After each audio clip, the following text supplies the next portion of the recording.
YouTube.com/Tim Westwood TV. Tim Westwood TV up at Capital Extra, and a good friend, baby. Wretch 32, how you doing, Bruv, family? Good to see you, man. Wow, Thanks for coming through. You look well, man. Trying to be, baby. I know you're working out. Trying, man. I know you're working Trying to be out. like you. Oh, mate, I'm working out. But not to get worked out, but just to stay in a good, positive. Exactly, She, man. yeah. Because you are Marga. Now, first things first. The exciting news is the new book, Wretch 32, Rapthology, Lessons in Life and Lyrics. Yes. Understand what that is. Rapthology is a lesson by example. The lyrics themselves are lessons of life. They draw from things that I've directly experienced and are expressions of my worldview. I'm never trying to preach from on high, but I do want to share my perspective on family, politics and culture and coming up with a school of hard knocks. I've never got to learn things the easy way. That is very true. Yeah. That there was never a book to guide me through it. Maybe Rapthology can be yours. You should do my audio. Powerful, book. baby. Can you do my audio Powerful. book? The second Powerful. half. No, that's what you come from, like an 8-hour shift of audio. Yeah. Can you do the second half tomorrow? You did the first 100 pages. Yeah. Got another 2 sittings. Yeah. And listening to a book I'd much rather that, man. I've never used the audio book, you know. Oh, it's like a book like Michelle Obama. Mm-hmm. She reads her book. It's much more of a powerful listen, you know, for somebody who doesn't read a lot. Yeah. Another powerful one, anything by Beyonce you'd want to listen to. You said anything by the album. Yeah, or her book. Oh, the book. I like the documentaries. I'm Exactly. so. Do you know what happens with me when I hear like so many words? And it's gonna sound weird me saying this. It's just like I almost start like adding my own creation or anticipating what the person's gonna say Yeah, next. I don't let know your what. imagination flow with it, man. Yeah. Powerful stuff, man. So the book, you're very excited by it. Yeah. That's my new form baby. I think the excitement comes from, it's just a level of newness, isn't it? It's something different. Something different. Obviously, there must be big plans to go with this book because this is a labour of love. So Yes. you did it by dictating. Yes. So you were like storytelling, telling all the history. Did you have trouble reminiscing? No trouble whatsoever, you know. None whatsoever. Like, it's weird because after each sitting, like, I felt like I'd sat down with the best therapist in the world. And this was just you and the dictaphone? No, me and Ash. That's who I worked on it with. Okay, so Ash So she asked me the questions. She was asking the questions. Yeah. So, like, did you discuss the questions in advance? No, we kind of spoke about what I want the book to be about and how deep I want to dig. And then I was like, literally, just me and you in a room and ask me anything. But she's so prolific, man. She's such a G as well. Like, she pulled so much out of me, man. And then she would write up the transcript, send it to you, and then you'd re-edit it. Yeah, re-edit it, send it back. Yeah. Then it's like a back and forth. Because obviously the way I'm typing, like in terms of grammar and things can be constructed better. Yeah. Exactly, because sometimes when you're telling a story and you're reminiscing, you know, you might take a minute just to get to the point which you need to get to, yeah. And there's a lot of and all of them kind of words that need to leave the building. They're not in the book, are they? Well, there's a few ands. Yeah, there's a few ands, but not no Cool. You know, like when you're talking, just like, hold on, like, 1 sec. You know what? Yeah. If All I of was that. listening to the audiobook and I was hearing that shit, I was thinking you're just making this up as you're going along. No.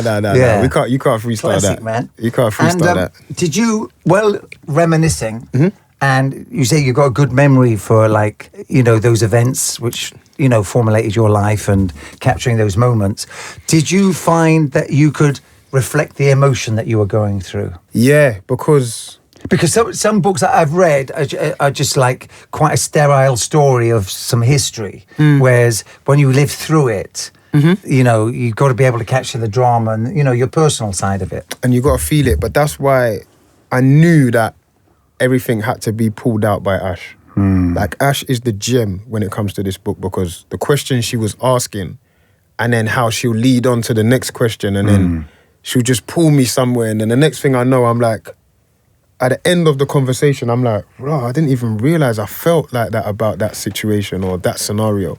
And I think it's important to work with someone that's going to pull that out of you. Did you feel you covered everything in your career? Do you feel you caught every moment of your career, or were you selective in what you had to just like the highlights? And the moments? I picked the highlights and I picked the lowest lows. So what would be the lowest lows in the book? The lowest lows, probably when I'm speaking about a period of time when I wasn't able to release the music I had recorded. And what was the backstory of that? Because I'm not actually familiar with that. Like the backstory was just you were jammed up in a deal, or kind of jammed up, just no deal. No, almost a conflict of interest. Like after basically the high of the Black and White album with all the hits and all that, it's just being kind of asked to duplicate that and do it again. But I actually made a record that it was just that I had hardly no choruses. Everything was anti, and that was just what I needed to do at the time as an artist. I needed to vent. I needed to get it off my chest. And what actually caused that moment for you to change, for making like an album of hits, of, you know, classic joints on the radio, in the club, to an album which was, you know, was somewhere else, was a much darker album? I think it's just me. Sometimes just things are just happening. Like, you got to remember, after the first album as well, there was all of that, the riots, and this is happening and that is happening, and so much frustrations that I ran to music. Do you get what I'm saying? I just ran to the booth, literally venting. And so then to walk into the label who are like, we've just had a gold record, and it's like, here's 12 tracks, have a listen to this. And they're waiting for a chorus, like, where's Tractor? Or where's Don't Go? Or I don't know, where's this or where's that? And it's like, no, this ain't on this one. We might get back to that, but right now, this is where I'm at. And was the label not supporting you at that moment then? Or were they arguing with you, wanting their an album they wanted? You want, obviously you can imagine as an establishment, as a business, you know, as the building, they want what they can work with, how they can work with it. Do you get what I'm saying? Like, we literally created, you know, a well-oiled machine, and it's working. Do you get what I'm saying? Then it's like, I've come into work tomorrow, and I'm like, we're not going to use that machine anymore. We're now using this. But maybe you should have thrown it out as a mixtape. Yeah, but just to feed the street. But if I put it out as a mixtape, then for me, it's being taken away from my discography. Like, I have a plan with all my overall albums. There's a story I want to tell within my 10 album run or 7 album run. Do you get what I'm saying? So me putting it out as a mixtape is a discredit to myself. So do you really work towards a master plan, not one step at a time? Wes, I'm looking at my career from the end till today. This is where I'm at now, and I'm like, seeing it like that enables me to make sure I'm making the right steps today. Because there was a point where I was just going from song to song, and it was like, okay, the next song should feel like this, the next song should feel like this. Then it got to a point where I'm going from project to project. Then I'm like, but when you navigate like that, you're making mistakes because you're only thinking, very small-minded, and it's not an overall picture. It's like, to write a film, you're going to have a complete story. Do you get what I'm saying? And then you can break it down scene by scene. You can't just start scene 1, scene 2. You don't know where you're going. You'll be writing forever if you do it like that. If you have an overall plan, it's easier to know, like, okay, cool, it's got to end like that, it's got to start like that, and the middle should feel like this. So everything that I'm doing is part of my plan. So with that overall plan, what is the plan then? The plan is to have an incredible discography, man. And the plan is for each CD to represent exactly where I am at the time, regardless of what it does at the time. Because it's not about that. It's all, each album is a scene to my movie. Do you get what I'm saying? And it's going to end how it's going to end. And there's going to be, just like a film, there's going to be highs and there's going to be lows. And there's going to be some times where it might be confusing. Like, I didn't really get that scene, but it's still my film. Do you get what I mean? There's some that you watch a film sometimes and you don't get a scene, but you can still love the movie. And then maybe it makes you go back and watch the film again, and you're like, do you know what? When you watch it for the second time, you get it, because that's when they fell out of love, and that's why he was acting like that to her. But at the time, you might not have got it. It's just kind of how I think about things, man. Powerful stuff. And then obviously with the book, you've got a master plan. So what's the master plan with the book? The master plan is to push teachers, man, and push the argument and the fight with curriculum. I wouldn't say against, I would say with, because I feel like we're at a point where we can now have them conversations and we can have that dialogue, whether the results are in a position that they should be.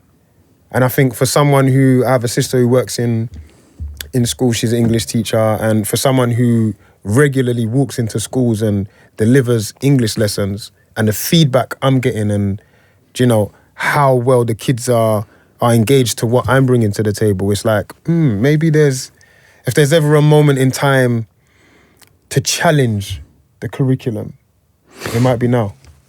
Because you know what is interesting, like, you know, kids in school might be hating their lessons, but they can recite 30 or 40 raps of their favourite artists off by heart like that. Mm-hmm. And it's like, you know, an artist like yourself would resonate with a lot of people in school. Your lyrics would resonate. That it'd be a better study for them. More fun. And more engaged. Yeah, and a lot easier to digest. Like if something like a particular freestyle, like they know that inside out. So if you can now pull it apart on paper and be like, okay, this section here is reflection, or this section here is full of similes, or this section here is full of metaphors and onomatopoeias, and you know, it's easier to understand something you understand. Something that you love as well. And something that you love, yeah. Something and you're engaged with, not some alien language of a different, you know, language of poetry and a different language or something which means nothing to you. Yeah. Because in hindsight, I shouldn't have failed English. And you failed English. And I got... Wretch 3-2. What, GCSE? I got, in English, I got a B and 2 Ds. I done no coursework. Wow. Yeah. B and 2 Ds. Was that a GCS? That's GCSE. I didn't go further in education. I stopped there. I felt like I had more to teach than I do to learn. That's how I just felt. And I thought, you know what, I need to become who I am and become who I'm supposed to be so I can now implement what my second stage of my life plan is. So, yeah. Wow, it sounds like you have enormous vision, man. We have to, Wes, man. We're talking about the low times. What are the high points that you capture in the book? The high points are... High points of the career, baby. Yeah, like all the, you know, like just stepping into that new realm, man, like where everything was new, like festivals was new, TV performances, like just that side of things, like coming from the mixtape era, where we're just grafting. You know, you see man out there from early, just grafting. So I think, yeah, just that segment of the whole career, yeah. What, the newness and the first time around and the first time of that level of success, just first time bigness, can't beat it. You can't, man. You can't beat it. First time out, man. You catch like a US artist first time in the UK at the when it's all new, exciting times, when they've been here like 10 6 times. Yeah. Early interviews mean more. More in it. They start not wanting to do freestyles. Yeah. Those days. Yeah. It gets sexy now and all that. Talking about freestyling. Now, what has been your biggest album to date then? In terms of sales or reaction? Reaction. In terms of reaction, this album has reacted amazingly. Like everyone is saying this is the best album. In terms of sales, it was Black and White. Yeah. Yeah. Great moment for you. Do you feel like you as an artist that you've kept very true to yourself? 100%, man. 100%. Like in terms of like the music, like I'm always at the spine of it. And I think people can feel that. And it's testament to still, you know, people still wanting to listen to you how many years later. You know what I mean? And you've kept your fans over the years. They've grown up with you. Yeah. There's a great picture that you put on the gram of the sort of metamorphosis of a portrait of how you looked then to how you look now, but capturing like the stages you went through to get to where you are now. Yeah. I thought that was a great picture, man. I was so vexed because I done a GRM Daily discography show. And that was given to me as a present. When I saw that, I was like, oh my God, my artwork is finished. It's submitted. Oh, would that have been the cover? What do you mean? That would have been the cover. But of course. There's always another album for There's always another album, yeah. How long have you been with Twin now? Twin, like since like 2011. And you've done 3 albums? Since 2011, I've done Black and White, Growing Over Life, I should know this, 3-2, and Upon Reflection. Whoa. Yeah, since 2011 it's been 4, yeah. Wow. So is it like exercising some options now? Well, you know what I mean? You know how it goes when you fulfill your contract. And Yeah, I think exactly. now, at this point, it's just everything I'm doing has got to make sense for everything I'm doing. You know what I mean? So yeah, I'm even interested to see what the future holds in the aspect of that. For me now, in terms of music and what I'm doing with what I'm in control of, like nothing changes. Like I'm still in the studio, I'm back in, I'm recording again. Like that ain't gonna slow up. That it doesn't make a difference what umbrella I'm under, whether I'm independent, whether I'm with a deal to be recording. So yeah. With the studio, what studio do you use? I use different ones. I use the wherever the producers come. Okay. So Yeah. normally you use the producer studio, Yeah. I ain't got my own bass. Yeah, yeah. And you've been an artist like all your life, really. That's all you've ever known or all you've ever done. Do you have any jobs before you started being an artist? Do you know what? When I was 16 and I left school, yeah, like my mum threw me out, and so I moved out. I got my little council place, and I went and worked in Sainsbury's. And I Okay, worked yeah. in the bakery. Yeah. Oh, for real? Yeah, Okay. yeah. In Sainsbury's, I was in the bakery, Yeah. mate. That was your early hustle. Early hustle. Yeah. Scratch. What I could do, scratch bake and part bake. I used to do, yeah. What's scratch bake and part bake? Scratch bake is from scratch. Like you make Make the dough. the dough, put the lines add in the water, it, add the water. everything. Oh, so you'd actually be making dough, like adding water to flour. Yeah. bit Proper of like yeast, scratch knead it bake. up. You know, Oh, wow. it's been so long. If you threw me in there now, I probably wouldn't know what to do. I don't even think they even do it like that anymore. No, they probably had just like heat it Yeah, up. because then at that time it changed. When I was there, it changed from scratch bake to part bake. Okay. So that's like So you were like actually a proper baker then. Yeah, was I band And two? how long did you do that? 16 to when? 16 to maybe 17 and a half. Okay. Yeah. Cool. And was that your only job and then did music took over? My very first job, sorry, I skipped a whole job. My very first job was a paper round. And let me tell you how that worked out. I went to the shop. The guy gave me the big, heavy bag. I'm like 14. I'm doing it before school. He showed me the route. I came back, gave him the bag.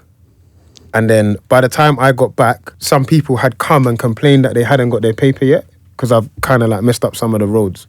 As you And the would, guy yeah. said to me that because that's happened, you have to pay me less. Bro, you're paying me like, it was like £8. So the deduction took it to £6. I said, does this guy think I'm waking up, yeah? But a good lesson in life. A great lesson in A life. great lesson in life, man. My He says mum- nothing's for free. Nothing. My mum was so vexed the next day when she said, well, you ain't going to. I said, Mum, I told her what happened. She said, that's reality. What you're living in now is a fantasy. You're living under a roof for free. Everything you're getting is for free. Go and earn. Step into the real world and you're going to get a shock. She was giving you that lesson in Yeah, life. so she's saying you live in this house. She pays the rent. Like, she pays electric, water, everything. She's saying, go into the real world. You need to learn. And was she really pushing you to bring some money in? Yeah, she was pushing me to experience life, and she just didn't want me in the end. Like, she didn't want me to be on the estate. And were you the father figure in the house? At that time, I thought I was, but I wasn't. As you do. Yeah, but Yeah. I wasn't. I'm the father figure now, but I wasn't at that point. So who was your mum? Yeah, my mum. She was the mum, the dad, the uncle, the granny, the grandfather. She was the God, everything. Yeah. Yeah. That was everything. And then any other jobs after the bakery, or was just Nah. when did music After that, after that, we just, you know what I mean? We was just And getting was by. it always recording then? Yeah, always recorded was probably in my early 20s. Oh, with Bath. Yeah, with So Bath, yeah. what were you yeah. doing before? What music were you doing before that? So I was recording. I was doing like pirate radio, Heat FM and whatnot. Right. But it wasn't, didn't take off. Yeah. You get what I'm saying? Like the first time I pressed up a CD and had it physically in my hand was in 2006. So And was that always recording in that era there? that was before. Always. Oh, right. Yeah. Okay. Yeah. That was before. That was before. I mean, shout out to Bath. Shout out to because- Bath. Bath's a because- legend. Because out of always recording came yourself. Yeah. Came Chip. Chip, Double S. Double S as well. Yeah. Shocker, Marvel. Yeah. Little Sims was in the studio. I mean, there was a lot of talent in Tottenham Yeah. passing through that studio. 100%. Yeah. And he invested in it Heavily. And he certainly nurtured someone like Chip as well. You know, a young kid in the game. Yeah. you know, It was on the come up. it was that open hub where you can just come and record. Do you get what I'm saying? No one, them studios never really existed for us. It was just an open door, like come in, record.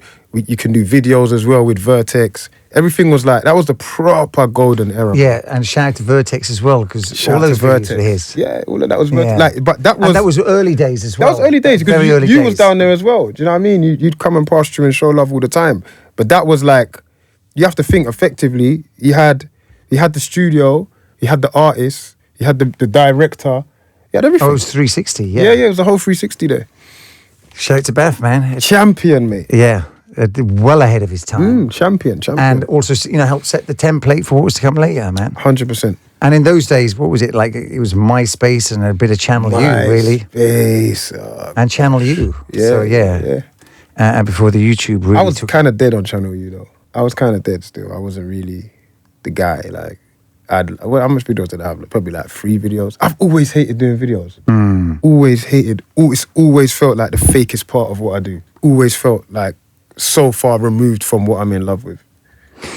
I mean, it depends how much personal control you have of the video. But the videos can be fake if you're not repping yourself. Nah, I say fake because it's like when I'm in the studio and I'm recording, everything is organic. Like I'm listening to the beat, I've written the lyrics in my head, I've gone in the booth, I've recorded it, I like the way I sound, I like this song. But then when we get to the video, we're trying to recreate that moment, but it's gone. So I'm now pretending to be me. Do you get what I'm saying? When on that day I was just being me. So now it's like where I might feel like I'm in my bag and I'm doing a sick take, but the director's looking and he's like, "Oh, cut. I think you look a bit too serious here." And I'm like, "This ain't a film, bro. It's like I'm representing myself. I'm not pretending to be myself." Do you get what I'm saying? Maybe you should direct yourself, man. Maybe you should take control of your own vids, man. I do a bit of directing, but if I can't find a vision, it's like I just don't want to do the video. That's how I am. Now, you are, you're a family man? Yeah. How many kids? 2 kids. Congratulations. Thanks. What ages? 13 and 8. Wow, congratulations. And same baby mother? Yeah, well, no, we're not together anymore. Okay. Yeah. And having kids change your outlook on life? 1,000,000,000%. 1,000,000,000%. You've got, just growing up in the ends, everything felt so disposable. Like, I almost, it was times where I didn't feel like I cared if something happened and I died, or it was careless, it was carefree, it was just on whatever, anytime, any minute, any second. And a lot of hype. As soon as my son was born, it was just it gave me perspective, well, you actually need to get home now because he needs you. You've got to provide. Yeah, and you got to provide, and kind of just reshaped my whole outlook on life. Yeah, it's powerful stuff, man. Yeah. Your locks have grown and grown and grown. Growing over life. Locks for locks, or you got some Rasta beliefs? Yeah, I got some Rasta beliefs. I'm not 1 trillion with where I should be with it, but I'm growing and I'm learning and I'm slowly getting there. I feel like it would just be disrespectful to say I'm complete, but I have, and I follow that way of life to a degree, but I can do better, yeah. Powerful, man. It's a powerful religion. Peaceful. Yeah. Smoke a lot of weed? I don't smoke. That's the only thing. I actually don't smoke. I know. That's why you're not fully Rasta. You're not pausing on the left-hand side, baby. Yeah. I got one. Yeah. Yeah. Well, we respect that. The scene's changed so much. What is your take on from where you started out in those early days to now? How crazy has it become? I love it, man. I love it. I love seeing these little youths get on, put their brethrens on, and run with it, man. I love it. You got to think. You've seen the stages where there was only one that was allowed in at a time. If that, let him represent for a year. Yeah. If that, do you get what I'm saying? And then okay, cool. He's quieting down now. Let him represent for a year. Now, bro, there's multiple choice. Everyone's doing Brixton Academy. The festival lineups are full. It's amazing. Wicked, it's proper. Yeah, amazing. This is what we fought for. This is what we wanted. This is you as a pioneer. Yeah, this is what we wanted.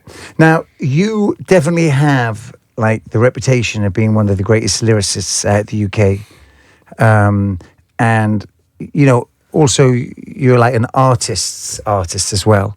Like artists have their, always shout your name in top 3 selected, always shout your name as one of the greatest to ever do it. Pressure? Nah, because I'm capable. I feel like there's only pressure if you're incapable. Like, I would feel pressured to go into a race with Lewis Hamilton at Silverstone. Do I feel pressure to go on a tune with Getz? Even though I know we're going at each other's neck. There's no pressure, it's just, this is what you do. You know what I mean? And that's just your time to show and prove.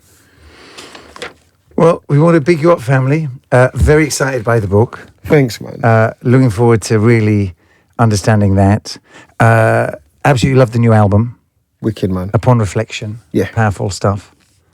Great album. And it really kind of sums you up where you are now, man. Fully, man. Thank you, family. Nothing but love, Thank Wes. you, family. Nothing but love. Too much with TV. Come on.